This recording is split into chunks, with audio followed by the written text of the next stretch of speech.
আসসালামু আলাইকুম রহমতুল্লাহ। অনেকদিন পরে আমি খেতে আসছি আমার গরুগুলো দেখতে। এসে দেখি বড় ভাই লালন পালন করতেছে, তো ঠিক মতো বোঝে না সব কিছু, কখন কি করতে হয়। তাছাড়াও অনেক কাজের চাপ, সেদিকে নজরই রাখতে পারে না।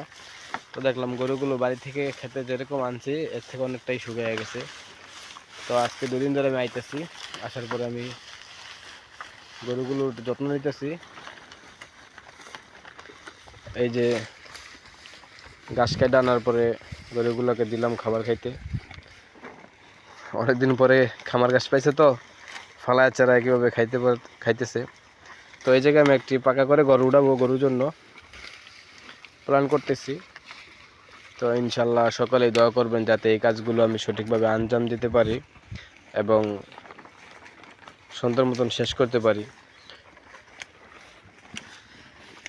শুরুটা করেছি হয়তো অনেক ছোট থেকে, কিন্তু স্বপ্ন আছে একদিন অনেক বড় করব স্বপ্নটাকে।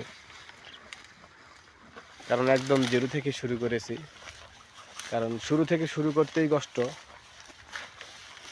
বেশি বিনিয়োগ করতে পারি নাই কারণ টাকা স্বল্পতার কারণে।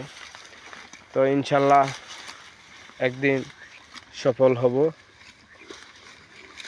এটাই আল্লাহ তাআলার কাছে কামনা। তো আপনারা সকলে দোয়া করবেন ইনশাআল্লাহ।